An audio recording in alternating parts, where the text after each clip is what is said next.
up. And if you have a question, just go ahead and write in there, I have a question, or I've got a question, something where I can call on you here in a little bit, because we'd love to get to you guys' questions on this, because that's why we're doing it. This is the first ever donor Zoom call with our basketball coaches, so we're excited about it. And I told Misti earlier, I said, well, it's going to be kind of like a wedding. Whatever goes wrong, that'll make it better. It'll make it more memorable. So this is totally informal.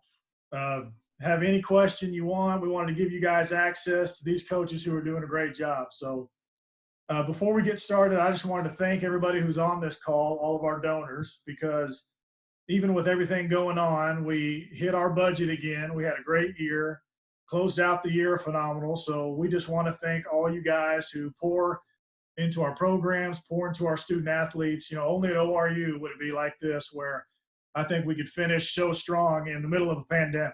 So thank you guys so much for everything you do. We can't say it enough. Hopefully we can do more of these things just to give you guys a little bit more access. But I want you guys to know too that I'm proud of our staff, proud of our kids, because they're praying for you guys as well. So we know you guys are praying for us, but we wanted you guys to know that every day we pray for all of our supporters, our fans, everybody who went to ORU, all the alumni out there. It's just, we know it's tough, not only for us, but it's tough for everybody out there. So you guys remain in our prayers as well. Bobby, am I forgetting anything before we start here? Jerry? Again, if you guys have a question, I know Terry Blaine's got a bunch of good ones. I'm not going to ask any of them because I want him to ask them. And Bill Middleton sent us some questions too, so we want those guys to ask. But before we get started, Paul, will you open us up in prayer here?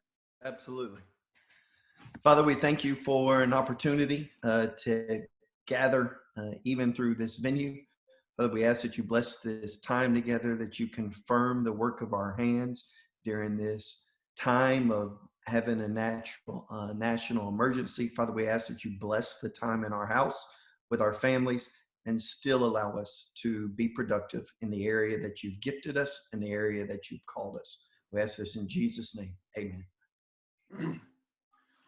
All right, let's get this thing going. I'll ask you guys first, Paul. How are you guys dealing working from home? What's it been like?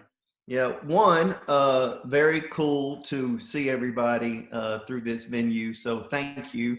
Two, Mike, I heard you talk about Zoom meetings earlier, and we need to educate Tim about his background light because he has this Donald Trump, skin tone, orange skin tone to him.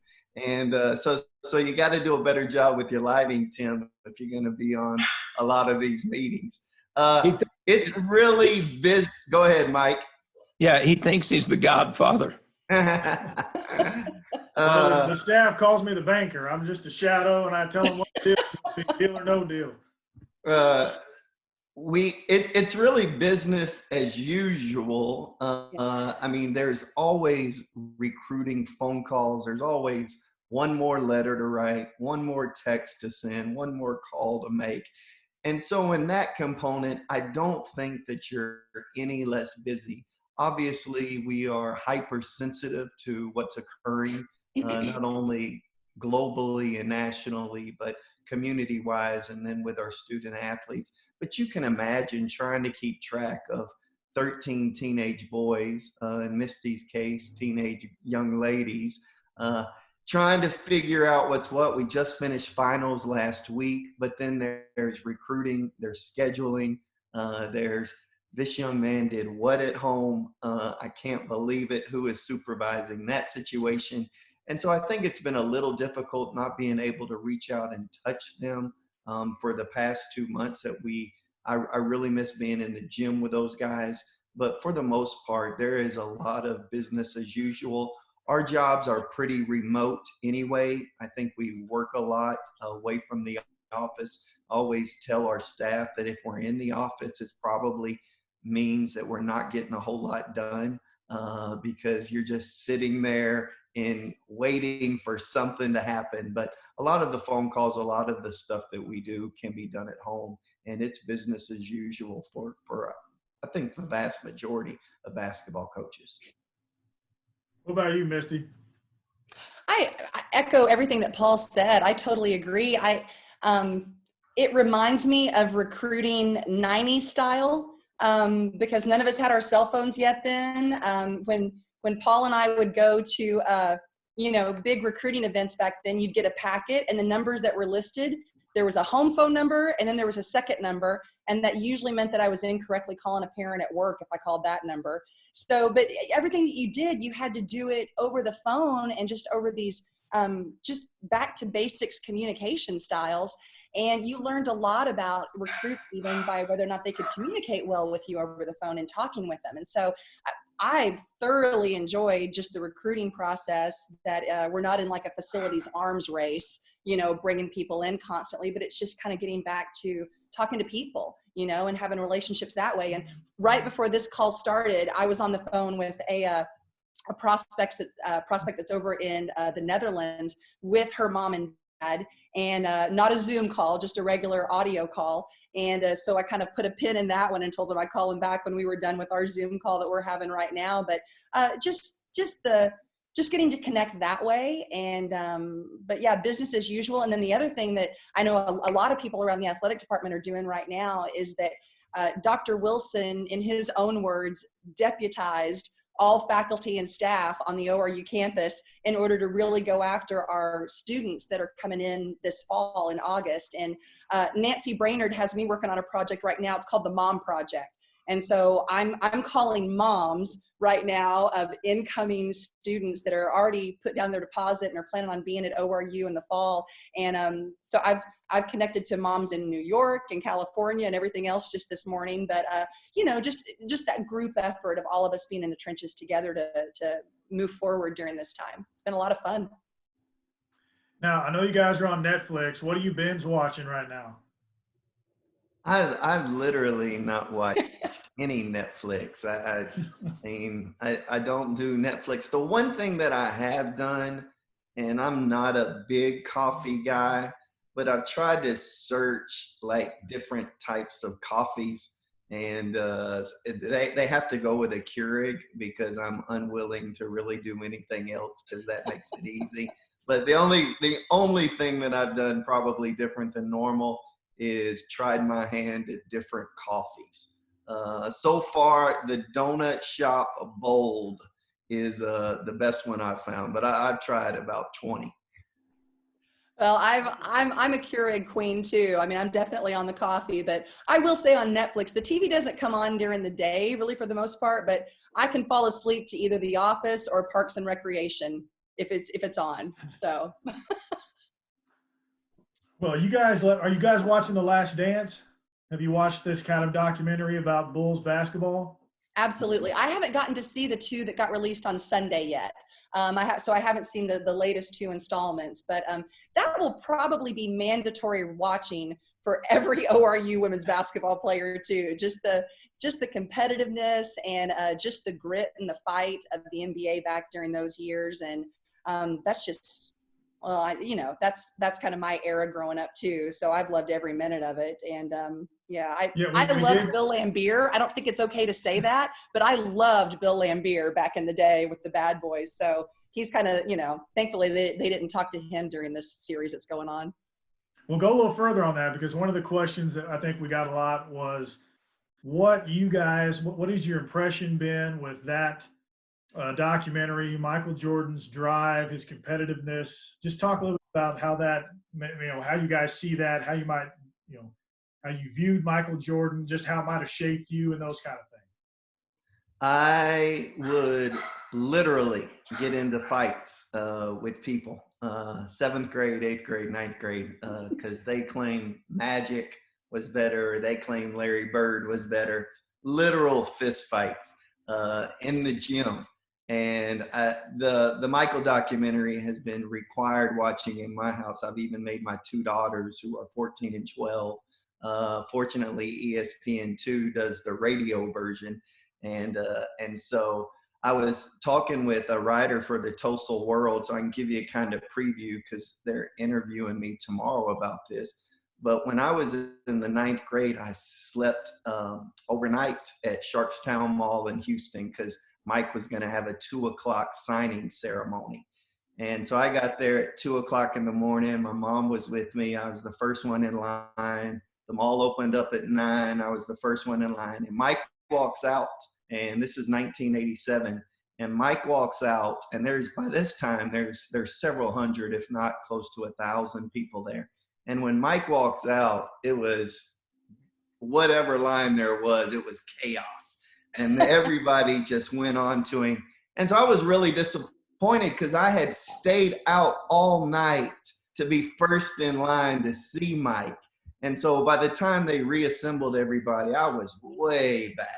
And the security guard saw me, who had been there, and he said, no, let's find that little bitty white boy who was here first thing in the morning. And he came and got me.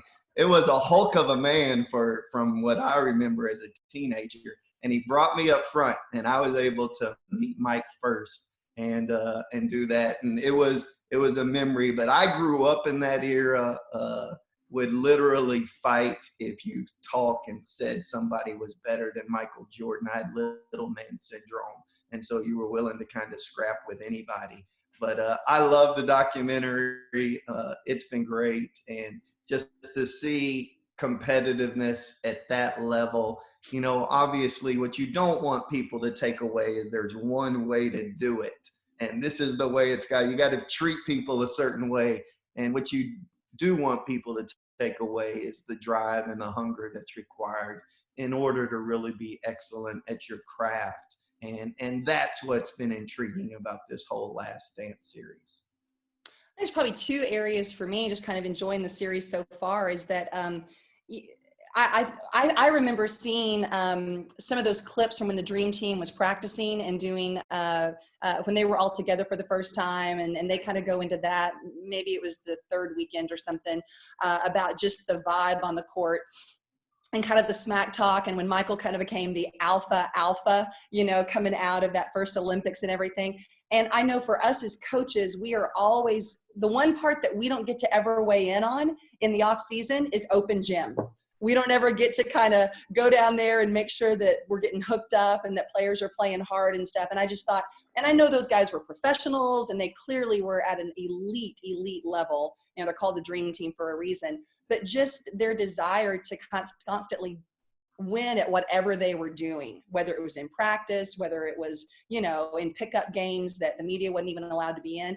And then the other part that I thought's been really relevant for kind of even maybe where both of our programs are right now is that when they were in the process of building to get out of the Eastern Conference Finals and to kind of get into the finals every year, there was kind of that they'd get up to a certain level and they're kind of knocking on the door, but it was either, you know, there's always a team that they had to kind of get past. It was the Celtics, and then it was Detroit for a while. I know that's kind of been relevant for us right now with like the South Dakotas on the women's side. You know, kind of you're getting right there, and then you're what pieces are you missing? And then just seeing kind of for them as players what the response needed to be, what they needed to go back and focus on more in order to kind of get that mental edge, and that there were some specific moments that they knew.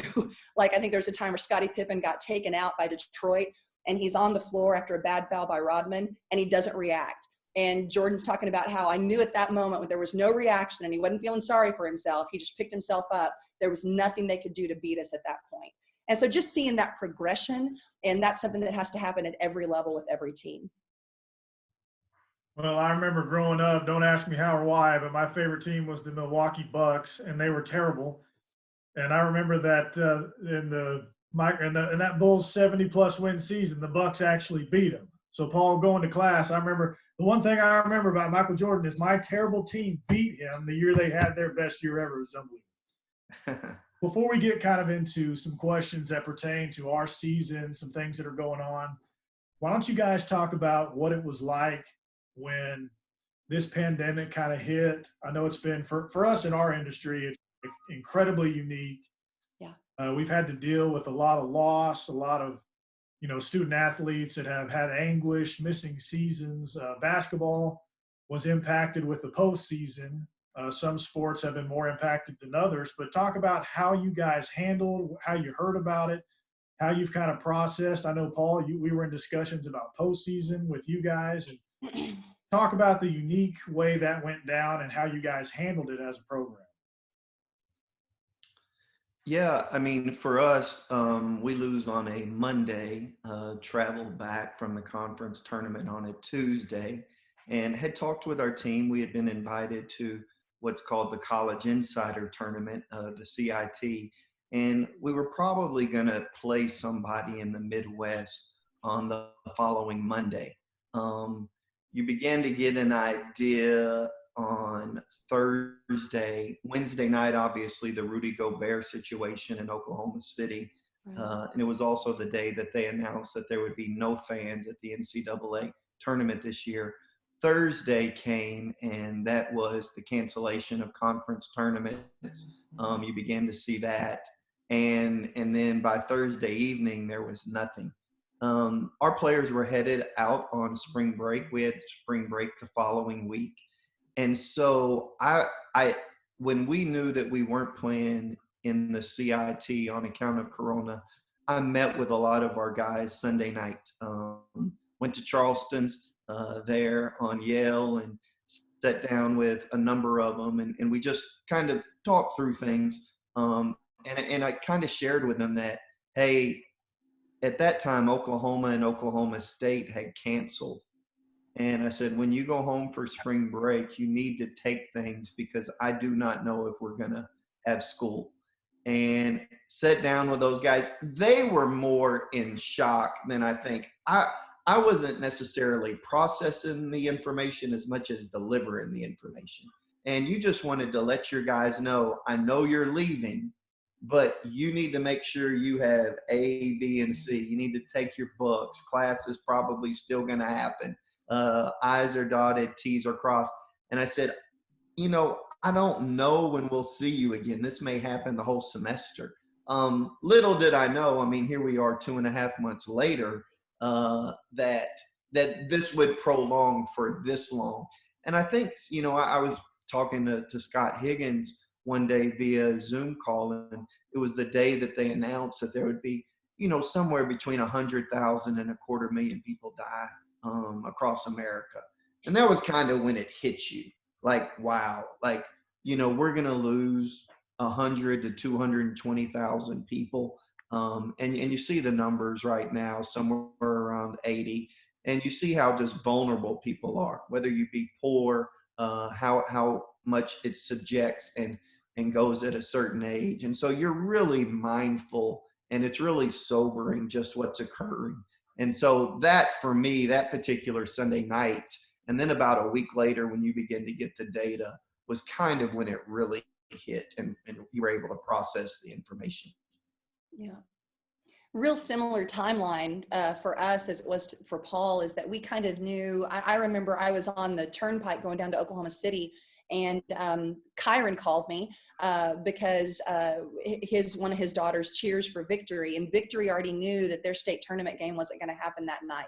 And he called and he said, Miss, he goes, I know you're on your way to the big house to watch state tournament, but there's a 12:30 OSSAA press conference that's going to happen. And so now all of a sudden state tournament is getting canceled, in places that we planned on going out and recruiting and being at. So same thing, we made sure that our kids were taking their school items with them, taking their computers with them when they went home, just not knowing. And I want to say that it was maybe the Tuesday during the week of spring break that we knew that the decision was made that we were going to go into distance learning for the rest of the semester. And Montserrat texted me that afternoon, and she's like, Coach, she goes, I think I'm just going to go ahead and go home. She goes, at this point, I'll take my books with me, but I promise you I'll mail them back. And I'm just going to go ahead and go home for the semester and kind of finish there. And I said, well, not until I come see you. You're not, so I got to come up on Wednesday and kind of see her, but she got a very cheap flight, because of what we were all dealing with at that time. And she was our only international this last year. But all of a sudden, you think that you're still going to have several weeks to kind of see these seniors out, and to kind of celebrate commencement with them. And all of a sudden, it's not even been a week since Mo played her last game, and I'm putting her on a plane, maybe for the last time. And so, yeah, just the rush of it all, and kind of the way that it happens so quickly. And I know, all of our students at ORU, not just our student athletes, I'm sure we're going through the same thing. So. So how has it been? You guys mentioned it a little bit, but I know it's been really unique. So I want to just dive into it a little bit more during our time. Managing all this, I know your staffs are closer to home. It's easy, might be a little easier with them closer, but how have you guys managed your program, watching how they're doing in class? You know, there's so much we're trying to do with the NCAA. We had all these people go home. We had seasons canceled, but APR, I mean, all of our academic rule, all those stayed the same. So how have you guys been managing that through the great work some of our staff has been doing? Well, and I think I'll kind of take the lead on that one with this question. And just, I mean, I see Kyle Jones. By the way, I need your background that you've got of the full Maybe Center for the playoff there on your Zoom call. I'd like to have that for mine, and that's perfect for recruiting calls. But you know, Kyle and Whitney and Helen, we were in touch with all of them on a regular basis. I can't tell you a time that one of us on my staff were reaching out to one of our student athletes and saying, I remember the first Monday that online started back up again at ORU, and we kind of divided up as a staff, reaching out to our kids and checking in with them. And one of the girls that I called said, well, I had a professor that couldn't figure out Zoom, you know, on this first day, but she's emailed all of us, and we're kind of ready for the next time we're getting together for class. But there was just never a time, like Kyle is directly over women's basketball, that if I had a player who was just needing a little extra attention or a little bit of an adjustment period going to distance learning, and they called me and I would text Kyle, it's not 10 minutes, you know, that you're not getting responses back. And you know, there's so many irons in the fire for everyone, but you just saw how incredible our faculty was at ORU. That was one of the things that they just bent over backwards working with all of our students at ORU. And I mean, every time we checked in with one of our women's basketball players, it was golden. I mean, we just got glowing reports from every class that they were in, every professor. We had some situations to where, you know, we had a couple of needs to where it was just more difficult for some of the content to be covered by distance learning. And I know there was at least a dozen times that I had student athletes reach out to faculty members to say, can I call you directly? Can I Zoom just with you to kind of go through some of those things? And it was never anything but a green light on all of those moments. And without a doubt, my players' grades, I know, reflected that at the end of the semester. And just such a servant-hearted campus getting through this semester. Yeah, I think academically that, you know, a number of our players their parents no longer have jobs. And so you're dealing with young men who are in bad financial situations. One of our players, Kevin O'Banner, his mom and his dad contacted COVID-19. Dad was in ICU for about a week. Praise God, both of them are home and they've recovered and they've kind of gone through it. It's likely that Kevin, and he's got 3 other siblings in the house, he had it, but given his age and his health, he probably had no underlying, he was asymptomatic during this whole process, and he never really exhibited anything that caused great concern. But you're dealing with families and players who have contracted corona, and then you're dealing with players and families who no longer have financial support. And get your grades done and make sure you're on that Zoom call. And so there was a little bit of a balancing act, and I'll echo Misti. I thought Kyle, his entire staff, Whitney, did a phenomenal job. I think that on the course of the year, we had over a 3.3 GPA. That is not because our guys are rocket scientists. It is because of the care and concern that the people in our athletic academic center have shown, and to our guys, because it's not easy, not only balancing athletics and academics, but then at the same time, you're throwing all of these new situations with the reality of financial hardship and health hardship with immediate family members. So to do that balancing act during this particular phase is a huge tribute to Kyle and everyone at Oral Roberts, professors and everybody included. And I think Mike Carter, who's on the Zoom call too, would echo what you guys have said with just how great I think ORU staff, our athletic department, everybody's done during this time. You know, there's no playbook for this, and everybody's just done a phenomenal job working through this.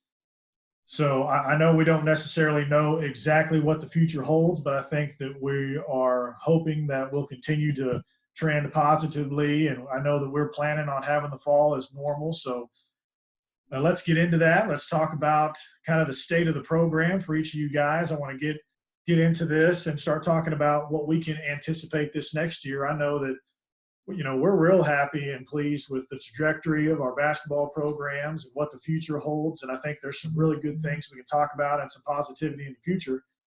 But we'll start with you, Paul. Okay, so we're a men's basketball program, first winning season in 5 years, 13-1 at home. You know, all these other stats you have, I'd like you to, you know, kind of throw out some of your other stats you have. But where do you feel the program is right now? What would your state of the program address be? Well, I mean, the goal at the end of the day is to always win a conference championship, and then to go to the NCAA tournament and utilize that stage and compete to your heart's desire as best as possible.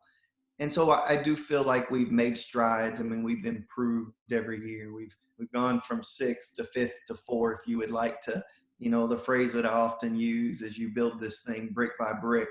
I would love to be on the first floor of an elevator, press a single button and be at the penthouse. But you do realize that there are levels that you have to achieve. The first level that we needed to achieve was we needed to get better talent. And I feel like we've done that. We've been able to attract some young men who are really gifted, and they've developed here and gotten better. Secondly, we needed to win home games. And that's always been the goal. Hey, get better talent, and then you need to be able to win home games. And we've been able to do those two things. The next thing, obviously, is you got to take home wins. You got to be able to take this on the road and win road games, even though that they are difficult. I don't want to get too analytical here, but you got to win all of your quad 4 games. College basketball is quad 1, quad 2, quad 3, quad 4. And so they, in essence, put team in various quadrants. You need to be able to win all of your quad 4 games. We were 10-1 this past year. We had 1 loss at Denver. And then your quad 3, you need to be able to really do well there. And so that's kind of the goal. We realize, unfortunately, ORU is 1-39 versus Power 5s on the road for the last 40 games. And so we realize that there's difficulty there in winning those games. Not that we're not trying, but you have to be good in quad 3 and quad 4 games. And so I feel like we're making progress. We had the 4th biggest jump in the country of teams, of where you're ranked in the net rankings to where you are at the end of this season. And so we are making progression. We do realize it's brick by brick. Scott Higgins, talking with him, he asked me what was a big regret from this past year. And I said, I wish I would have seen this team with DJ Weaver. I think that I would have loved to have seen this team with DJ Weaver, given what he was able to accomplish his freshman year. I'm glad we'll have him back here as a sophomore year. He and Kevin O'Banner sent me video yesterday of those 2 guys working out. But we are making strides, and the goal at the end of the day, though, is to cut down nets in Sioux Falls. That's a road game, too, by the way. But to cut down nets in Sioux Falls, winning a conference championship. Good. Now, for us, looking back at this last year, you know, we had an older team. You know, we had 5 seniors, but we kind of had to go through 2 or 3 necessary. They were out of our control, but necessary identity crises. We had a player that we were really excited about that had transferred into us from Oklahoma State in 6'3" Gentry Holt. And 48 hours before we opened season, Gentry came down from getting a rebound in practice and broke her foot, you know, and was going to be out for 8 to 10 weeks at that point. And so a schedule that we had put together that had 5 Power 5 conference games in it for the non-conference, all of a sudden we're not playing a double post system. We're playing a single post system because we just don't have the depth or the size, which is what makes all the difference on the women's side when we play those games. And so Gentry finally got back to us after Christmas. And at this point, you've kind of taken it on the chin a little bit in the non-conference with the difficulty of our schedule that we had in non-conference, and then probably took her a good 3, maybe 4 weeks to kind of just get her rhythm back and kind of get going again. So you change your momentum, you change your look, 48 hours before season starts, and then you kind of just got a Band-Aid on it, all through November and December. And then Gentry was significant enough for us and ended up being up on our all newcomer team that you need to go through the metamorphosis of making room for her and bringing her back in again for conference season. And so I felt like, we were able to finish third in a conference that South Dakota actually ended up being as high as number 16 in the nation at one point this year. They went through our conference season at 16-0 with a 16-0 record. We were their only close game throughout the regular season when they were at the Mabee Center. We ended up losing to them by 3 or 4. And then South Dakota State was right behind them, finishing second. And then we were in that third place spot. We graduate a lot, but I feel like at the same time, we've got to go to a place in our women's game that we've got to be faster and more athletic, and then we've got to increase the length of our defensive game. We've got to extend into the full court, because that's something that the better teams on the women's side in our conference, they're not comfortable with that. Nobody gets up and works a point guard full court and wears them down a little bit. They kind of want to play a little bit more big guard basketball, positionless basketball in the half court. And so I'm really excited about the team that we've got coming in. We've only got 4 returners coming back. And so the unofficial motto for our coaching staff this year is assume nothing, because you're basically just kind of starting from scratch with everybody. But the athleticism that we have coming in, I think the young women that we've got coming, I'm really excited about. I think it'll be definitely a faster style, but at the same time, we had a great spring recruiting time as well. Anthony Jones, for those that have followed ORU men's basketball for a long time, Anthony had an outstanding career back in the early 90s and got drafted into the NBA, and both of his daughters are going to be coming to us for this next year. Manaya, his oldest daughter, is coming as a grad transfer from Grand Canyon University, and then his younger daughter, Sinitra, is coming out from junior college after 1 year in junior college. So they're coming to us. Actually, we expect Manaya to have 2 years of eligibility and Sinitra with 3, but both are 6'4" with 6'4" wingspan. One's a runner, one's just a big, strong body, inside. So we feel like we're going to be able to replace our size that we graduated, but at the same time, we're going to have more athleticism on the perimeter, and with the ability to extend our defenses a lot more, which I'm excited about, because you've got to have depth to do that, and we will have the depth this year. So just no broken feet 48 hours before season starts would be my preference this next year. So. Well, Misti, before I want to ask you too about that South Dakota game. That was just a great game at home. You talked about, we all know how great a program they are. You guys took a lot of confidence from that game. What do you think the difference was, and how you guys built off that game? And just, I saw a different team that night. You guys were awesome. And what was your takeaways from that game?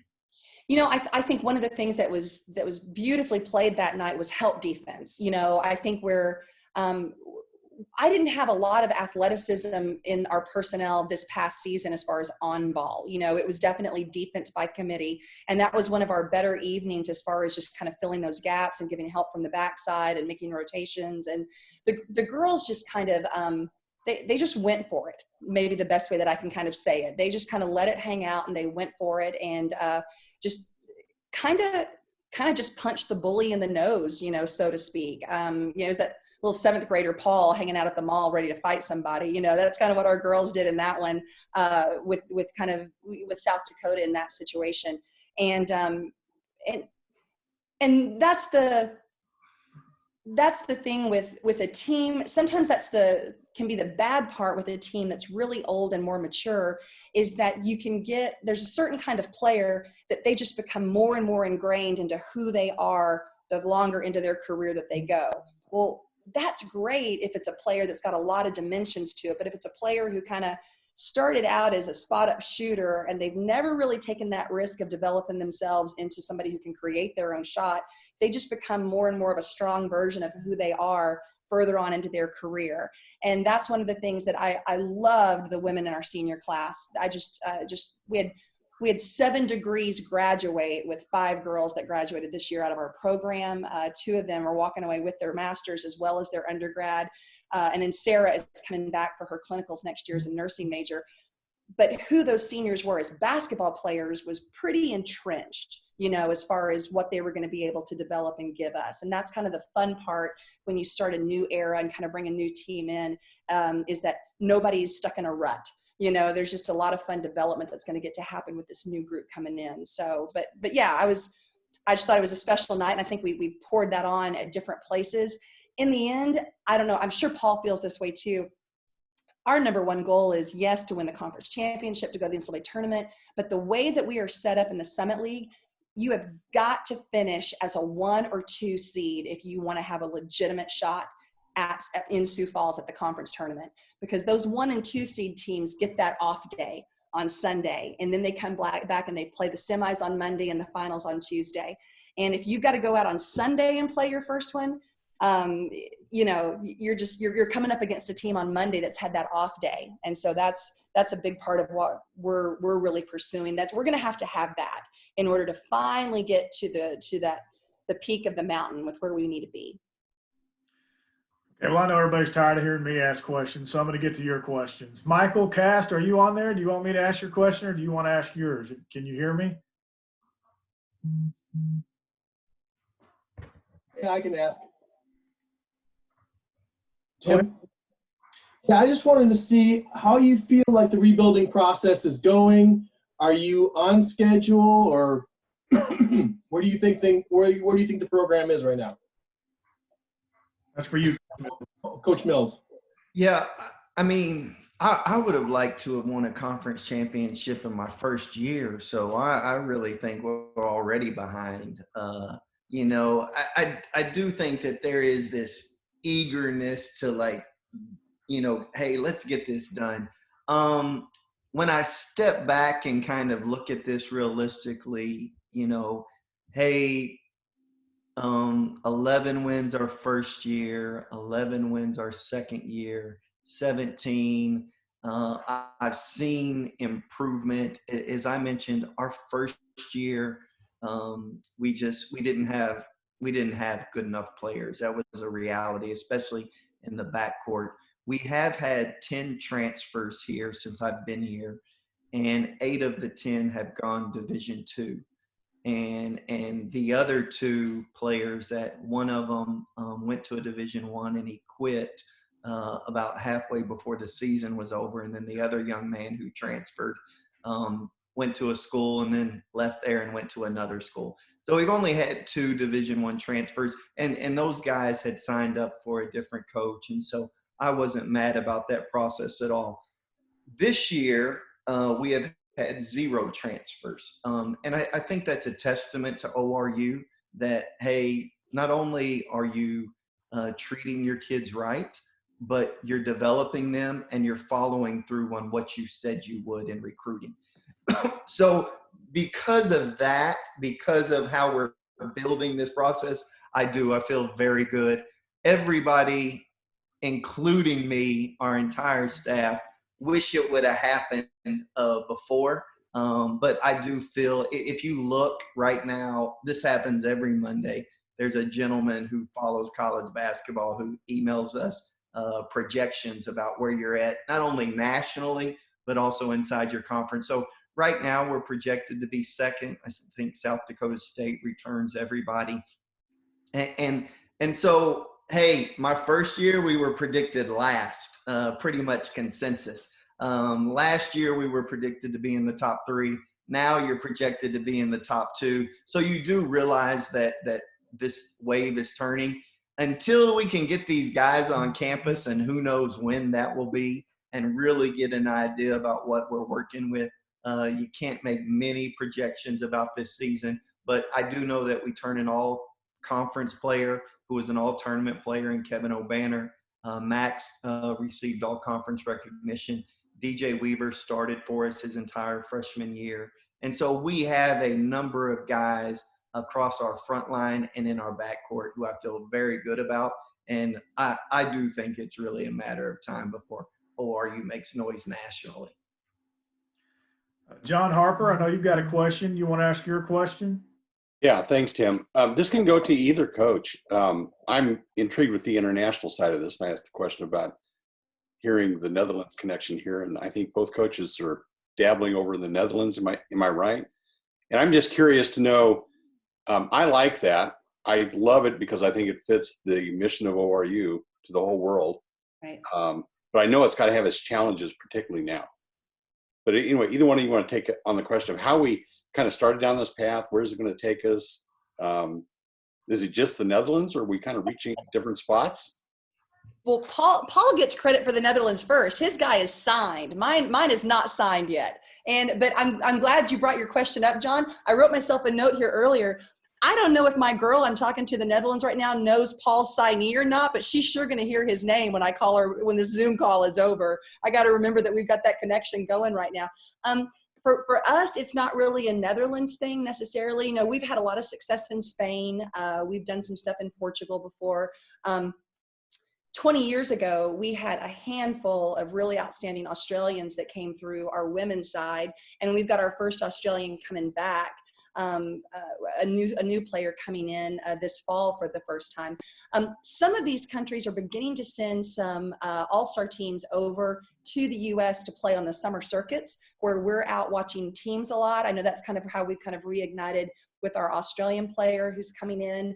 I haven't even talked to Paul about this, but Paul, I got to get with you on the Australian girl we're bringing, because her brother, who's 2 years under, he's projected for the Australian Olympic team. He's only 17 right now. And so anyway, he's a 6'6" point guard. So anyway, who knows? I mean, the whole world knows about this kid already, but I need for her to fall so in love with ORU that she brings Josh with her too.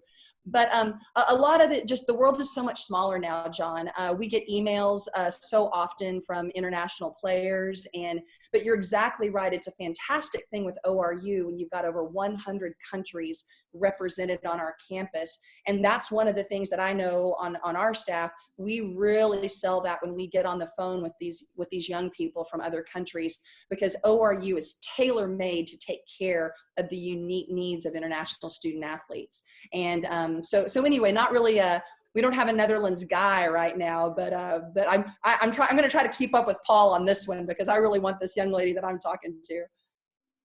Yeah, I mean, from our perspective, I mean, ORU has 114 countries represented out of the 196.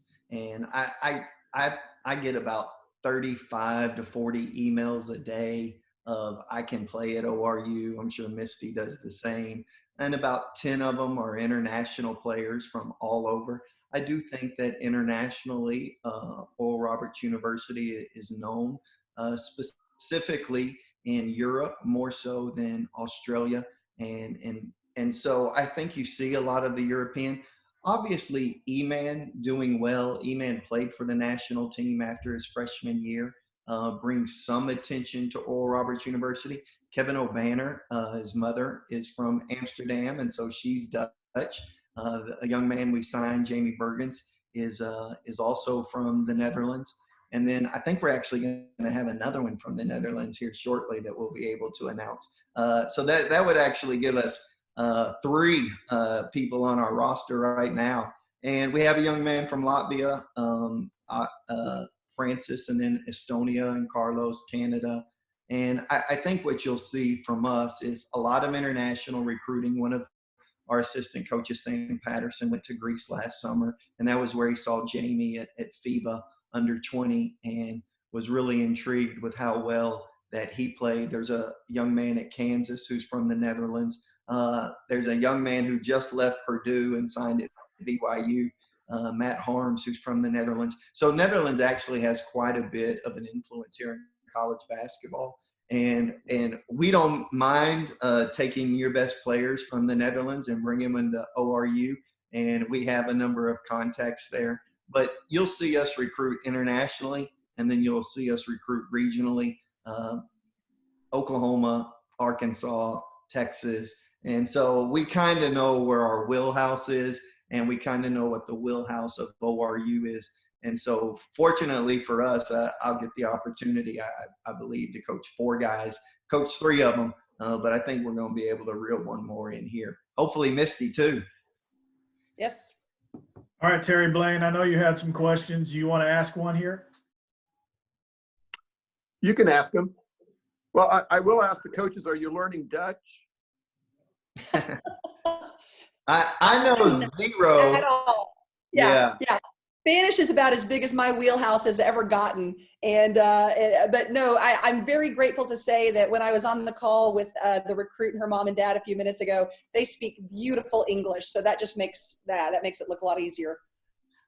There's an app called WhatsApp. So if you're in touch with a lot of people internationally, and so my world really starts was recruiting a kid in Europe throughout these past 3 weeks. So they usually text you at like 2 or 3 in the morning because it's 10 a.m. over there. And so sometimes I'm up and I'll get going. Sometimes that'll wake me up to get going. It really depends on how good the player is. But I've always said that I want players good enough that when I hop out of bed in the morning, I can't wait to get to practice. And so depending upon how good you are internationally, and I do think that international kids who have been to America have only played high school ball for a year, those guys are under recruited. And so we were able to sign 2 guys who 247 Sports ranks in the top 300 amongst high school guys, and to sign a couple of high school guys who are that highly considered. So I don't mind the international. It keeps you busy though throughout the day, as I've seen here recently over the past month. Well, Terry, I think one of the questions you had emailed in, I think this group might want to hear from the most is, and Misty, I hope with 10 new girls, yours answer is a lot, but which 2, 3 guys or girls do you see that are new that are going to come in and contribute the most? Who are we going to hear about, kind of like a Max last year hitting all those threes? I mean, who you guys see that's going to come in and we're going to see an immediate contribution from? Good. No, it's a great question. And I thought about this when I've heard Paul say this 1 or 2 times, but until we get these teams here, I thought a phone call with Paul and I right now versus a phone call at the end of July, when hopefully we've had some time with some of these players, could sound very different, but that's kind of always the fun part too, is that you know what you've got coming in, but until you kind of see it combined all together. But we've got a set of twins coming out of the Arlington area, actually out of Trinity Christian High School down in the Dallas area, that are extremely athletic. I think one of them will kind of play a combo guard for us. Her name is Tierney Coleman, and her sister Ty. They'll be twins coming in. That Tierney is more advanced offensively. I think she'll probably take over a lot of ball handling responsibilities for us this next year. But these young women have won 3 state championships in a row coming in, and they're actually bringing in a small forward with them from the same high school program as well, in Addison Moore. And those 3 freshmen were all signed back in November, along with a real special coach's kid out of Haven, Kansas, which is up northwest of Wichita. Her name is Faith Paramore. And so I think those 3 young women coming in are going to be pretty special for us. And then we're real excited to kind of see what Anthony Jones's daughters are going to be able to bring. I know one of the girls has got to get in a little bit better shape. The younger one, who played in junior college this last year, just had some monster games as far as not a big time scorer, but a huge rebounder and shot blocker. And so I think we'll kind of see kind of how that all fits together and comes together. But, I'll brag real quick on our 2 captains, and our only 2 seniors this year will be Kenny Lippy and Reagan Shoemaker. And, Kenny had almost led the nation for the whole year with a 49-point performance that she had up at North Dakota this last year. And she just went through a metamorphosis from her sophomore year to her junior year, but has got to find consistency with that going into the senior year. But I think Kenny is actually going to make a legitimate run at being our conference player of the year on the women's side this year. So. Yeah, I'm bad at predicting these things. I honestly didn't think Max would be able to play much this past year. I've told Max this, was really surprised. I knew he could shoot, but I thought since he was 132 pounds dripping wet, that I just never thought he would be able to translate to Division I. And about a month into workouts, you realize like this young man's going to be just fine. And so I will say that during my time here, whenever I get text messages from college coaches after we sign a kid or a kid announces via social media, and I get texts like, oh my goodness, how did you do that? Those have really translated well. I've gotten them after Kevin O'Banner. I can remember all the text messages from coaches. And so I will say that Sheldon Stevens was a Division II junior college All-American, can really shoot it. I just, because he was at a junior college where a lot of people weren't able to see him, I think people are going to be really impressed with him. Has a brother who's played professional basketball, so he understands. Kareem Thompson is another guy at 6'5", can do a multitude of things, but I think the one guy who Lee Mayberry has laid eyes on is RJ Glasper. Was at Arkansas, and Lee watched him every day and just said, this kid is incredible. And RJ, because he had shoulder surgery his freshman year at Arkansas, transferred to get playing time, but he couldn't go to Division I because he wanted to play immediately. Went to a Division II, led him in scoring all 3 years. But Lee, having been around him, watching him every day, said, I'm just telling you, if you like DeAndre, I think you'll like RJ even more. He just has a scoring mentality, really aggressive. And I thought DeAndre was great for us this past year. Obviously, he was an all-conference player. And so I'm really excited about those three. I know we've talked about our freshmen. I do think it's hard for freshmen. But I think those three guys, specifically RJ, because the transition will be less because of their experience. Mm-hmm. Mm-hmm. All right, I want to make sure we try to get all the rest of these questions in. Bill Middleton, you want to ask your question? Yeah, so mine has to do with the conference itself, and I love the conference. I love the setup. I want to know who's coming into the conference, who's leaving the conference. I like the idea of interconference rivalries. I love the South Dakotas, being against each other all the time. And if we can go in there and just kind of upset those guys and girls every once in a while, more often than not, I think it just makes for a great rivalries. And I'm looking forward to rivalries itself. So tell me about, I like the I-29 corridor business. How does the conference shape up for next year, maybe 2 years? Well, I think for us, it's one, I enjoy being the southernmost school. I think like baseball, I think that in baseball, basketball, if there was a football team, that there's a lot of really good athletes in the South. I don't think that there is as many. I mean, having been in North Dakota, when you go by the parks, there's hockey rinks. I've never seen hockey rinks outdoor in my entire life, but they didn't have outdoor basketball courts. You saw baseball fields and hockey rinks. And so I do think that from a talent pool that we have great access to talent here in the South.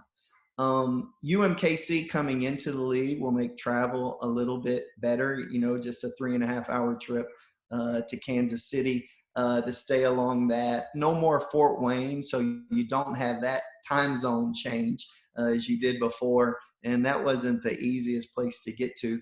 The host team gets to decide what time they play. So we played Western Illinois at 7 o'clock on a Thursday, and they said, hey, let's play you guys, ORU, at noon on a Saturday. Well, you spend all day Friday traveling, and it's just – you just felt like, holy cow. I mean, it takes us a long time in order to get to this place. For that, it was a good 12-hour trip because you're in and out of airports and layovers and whatnot. And that's not always easy on your players. And so as we head, they're going to add a school from St. Thomas from Minnesota. And I think that will allow maybe North Dakota to pair. And Mike Carter could speak to this better because he's very aware. But once they add a 10th school and we had traveling partners, but right now, no more Fort Wayne. Yes, UMKC, which is great for us because Misti will tell you we'll gladly make that exchange. Absolutely. It's interesting because I completely agree with Paul's assessment that there's a lot of athleticism down here being the southernmost school. But I swear women's players just get bigger the further north I go up the I-29 corridor. So, we're playing against 6-foot point guards and 6'2" guards on the women's side. And they're all from, you look at a South Dakota or North Dakota roster, and they're all from that 2 to maybe 3 state area right there. So we're not ever going to grow our guards as big down here on the South side, in the women's game. So we got to be faster. We've got to be faster. And that's why we've got to extend our defense a little bit more. I think as far as rivalries, Bill, I think that we're going to see a great rivalry come up on the women's side with UMKC. I think JC Hoyt, who's come there for the last 2 or 3 years and taken over, she'd been at K-State as an assistant before taking over that program. They ended up winning the WAC this last year, had a really good, strong year, and I think they'll be strong coming in. And so I think, and they tend to kind of dip down here into our recruiting area a little bit and vice versa. So I think that will become a little bit more of a natural rivalry on the women's side between ORU and UMKC, which, reminds us of the old Mid-Continent Conference days from years ago. So I'm looking forward to that. I think it just makes things a little bit more close to home. For all the time, because we do recruit, like our men, this 3 to 4 state region that's down here on the southern end, you have to kind of always lead into a cold recruiting call with, we're in the Summit League, and we're the furthest south school, well, now just even kind of getting UMKC connected to us down here on the southern tail of things, I think it just kind of brings the conversation a little bit closer, and there's going to be a little bit more talk about the Summit League within our region that we're in down here. Mike, do you want to add a little bit to the conference expansion? Sure. Fort Wayne is going out this year. UMKC is coming in. That's been mentioned. We've been trying desperately for several years to get to 10 teams so that we can get into a travel partner situation, which it saves costs and it's less wear and tear on our coaches and our student athletes. St. Thomas of St. Paul, Minnesota, has applied to the NCAA to jump all the way from Division III to Division I. The reason is they got kicked out of their Division III conference because nobody could beat them. So the fact that they're going to come this far, if that's approved, doesn't mean we're going to get a patsy coming in. Right. That was originally going to be heard and decided in April. But with COVID-19, it's been pushed twice and is now on the calendar for the NCAA Board of Directors to decide in June. This would be the first school to ever jump from Division III to Division I without going through Division II first. Augustana, as many of you know, is right there in Sioux Falls, South Dakota. They have applied for membership to the Summit League. And I was part of a group today with Rhonda and other administrators from North Dakota, Omaha, and Western Illinois that went through a 4 or 5 hour interview process of their administration and president and 3 board members. And it was impressive. They would be, as I understand it, the smallest Division I school. They have 1,200 full-time undergrad students. The real question would be whether they are healthy enough financially to sustain Division I athletics. I mean, we don't know. But I will tell you that the interview today, I thought, was probably better than some of the transitional schools that have joined in the last several years. There will obviously be objections to them coming in because the South Dakota schools don't want any more competition for sponsorship dollars or recruiting. So you don't know where all of this is going to land. The fact that they have applied for admission really required the conference to go ahead and do the due diligence in the meeting. And so they're there in the mix somewhere, and it's for the President's Council to decide at some point. But those are the 2 schools that are on the horizon right now. If both of them were to get in, now we're back at an odd number. And here we go again with no travel partners. But I don't know what'll happen, really. We'll see where it all goes. But I think by next season, we should be at 10 schools and things will settle down. So that's the answer to the conference issue as we know it now.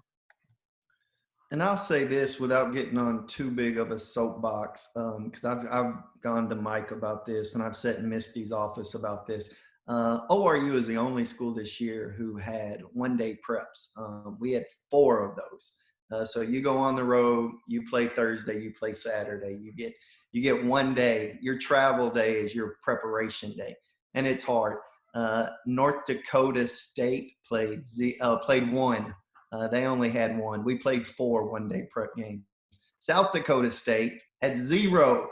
And so these schools are getting more prep time when they go on the road. So the fact that we could be at 10 and have travel partners, I think makes more of the playing field even, especially when you're dealing with road games. Because the fact that some of the Dakota schools, they don't have one-day preps or may have 1, and we have all we get are one-day preps. I just think it's a competitive advantage that other schools get. Maybe they penalize us for being in the South, but is what it is. We're not complaining, but the fact that we can get to 10, I think would alleviate, especially road games, competitive advantage where we're the only school in this league who does one-day preps. Right. Well, I know we're coming up on an hour here. I want to be respectful of everybody's time. It's been good. I want to just get a few more questions in to make sure we get everybody who's asked a question. Jeff Frable, do you want to ask your question real quick? It's a good question. Sure. Hey, Coach. Coach Jeff.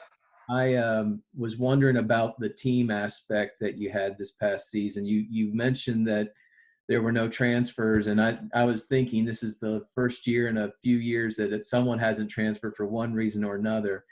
Your team seemed to be more like a team this year. Can you address that, what you may be doing differently and how you feel that's coming along and may even develop this next year? Yeah, I mean, imagine getting a dozen teenage boys all in one room and saying, hey, let's all get on the same page. Like, it just doesn't happen naturally. To DeAndre's credit, I think DeAndre, when he first showed up from Arkansas Little Rock, he had an apartment off campus, and he would go to the dorm rooms and hang out with those guys. And he wanted to be a part of their lives. He wanted to see what they were doing and what they were up to. He was obviously encouraged a little bit to do that, but some of that you do have to embrace. And I think anytime that you're willing to embrace a team aspect, and I think what you're trying to constantly communicate is the bigger picture and what's in front of you. If you only do this for you, what's the ramifications of that versus what do you do if you understand the bigger picture? And there's obviously a lot of examples that we can show those guys, but you know, I think that so much of it is you have to do such a good job of vetting on the front end of who you're bringing into your program. And I think that when you do a good job vetting on the front end and knowing that, man, we are bringing young men in who are so much about other people. And, you know, I don't want to get too biblical here, but when Jesus has said he's given all authority in heaven and earth, that means he has all authority. He's got it in heaven and he's got it on earth. And he says, I came to serve and not to be served. And so to use that and to constantly bring up that model and to show these guys how it benefits them and their willingness to serve. And so you engage in a number of projects that kind of get across that message. I thought one of the cool things we did was have a person who was disabled and blind, and you're blindfolding your guys. And you have them sit there an hour and go through tasks to see what it is like. And why you would want assistance if you were in that same phase. And I would tell you that that's what they're doing. They are coming in blind, and they're going to swear that I know what to do and I know this. And you're just trying to help them along because they really can't see it. One, they're naive, and that's not a slam. It's just when you're young, you don't know everything. I don't know everything, so I rely on older mentors. And so I think sometimes if you can express that message, and then 2, they have to embrace it.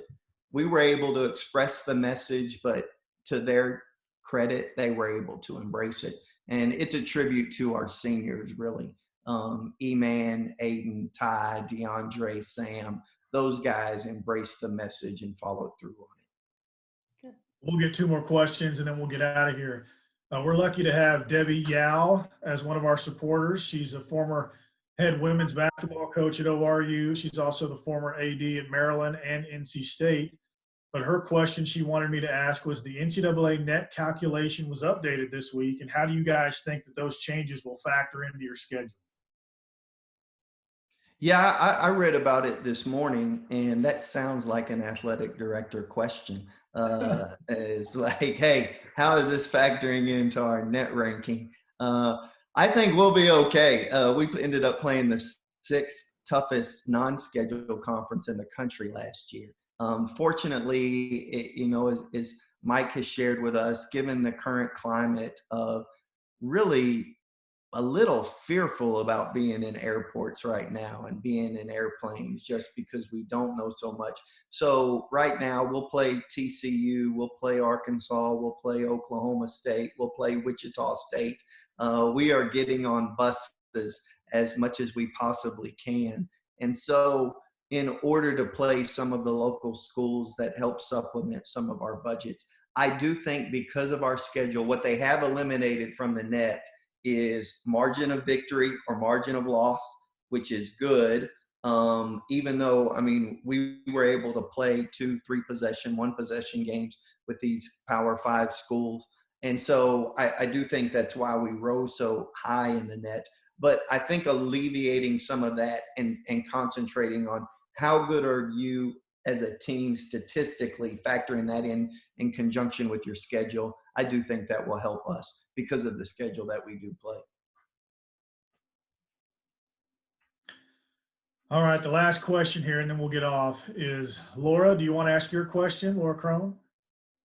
Mine wasn't that important, but I'm just wondering if the venue will ever change from the Dakotas. And primarily, I think that just because it's so hard for our fans to get there and the students and so forth. Mike, do you want to address that one? Sure. I doubt we'll ever see it again. The problem is that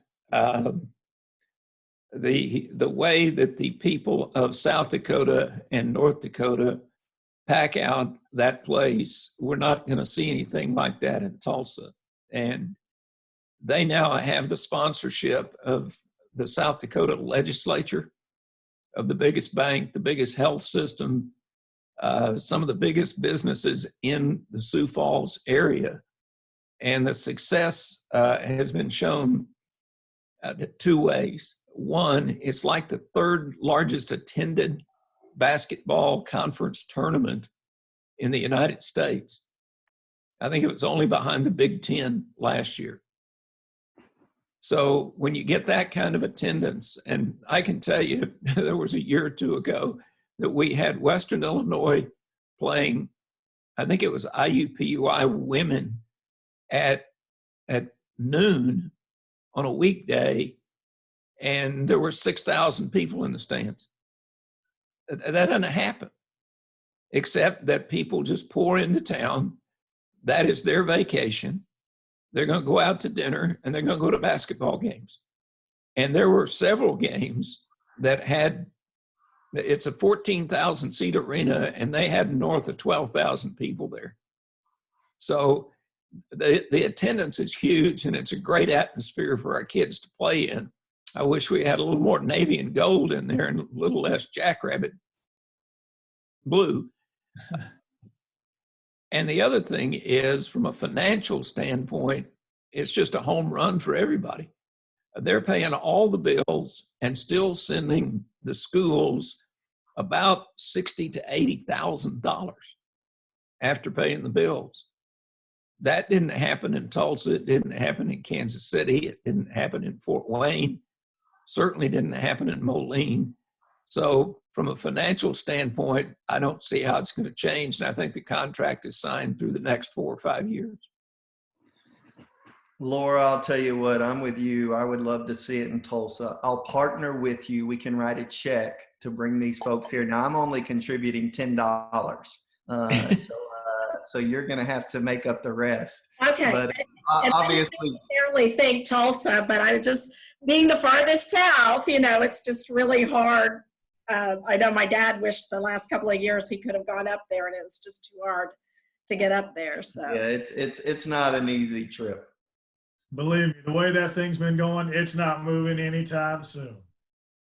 But we wanted to thank you guys to have this. Paul, Misti, I'll let you guys just say one more thing to everybody on here. We wanted to thank a lot of you guys who are so integral to our program success.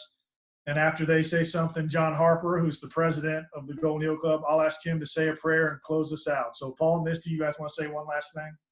Yeah, I'll go first. Thank you guys. I mean, I don't think you understand the support, and I know it's on the peripheral that these, from my perspective, these young men feel.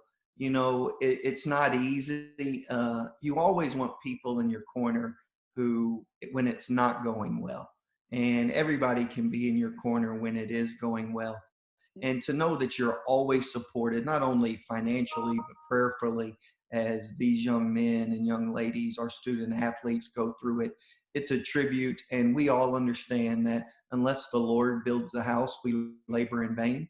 And we have the same mission as you, to use our gifts in a way to bring honor to our Heavenly Father, and that He may see our good deeds and people may praise our Father who is in heaven.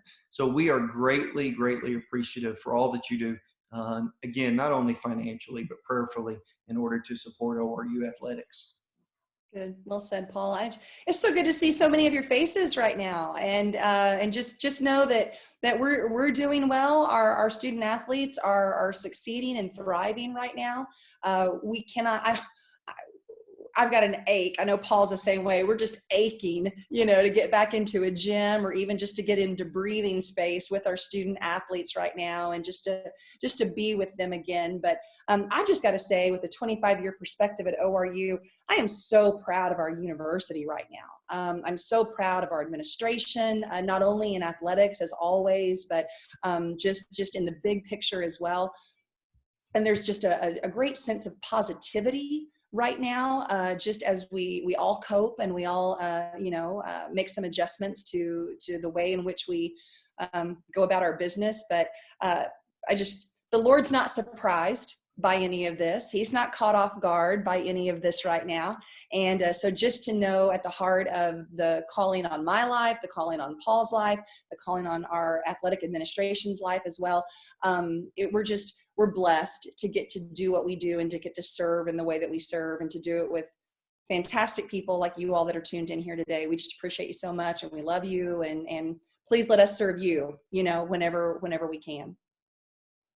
And thank you guys again so much for the time. John, close us out. Yes, sir. Father God, we're just so thankful that you've given us grace, so much grace. And we pray, Jesus, now that you would continue to do what you're doing with these kids, with these coaches, with this university. And Lord, the way you've allowed each of us on this call to be somehow helpful in that. We're confident that you see around corners, that there's issues that need to be taken care of, that you're ahead of us, that your Holy Spirit is working in each one of our lives, particularly these kids, those that are on their way here, those that are connected already. We just pray, Jesus, your grace would surround them and your mercies would be rich to them. We thank you for all that you do for us, Jesus, in your name. Amen. Amen. All right. Thanks, you guys, again. We hope to have maybe a few more of these with some different topics throughout the summer. So until the next one, we'll see you. Thank you again for all you do. Thank you. Thank you. Thank you.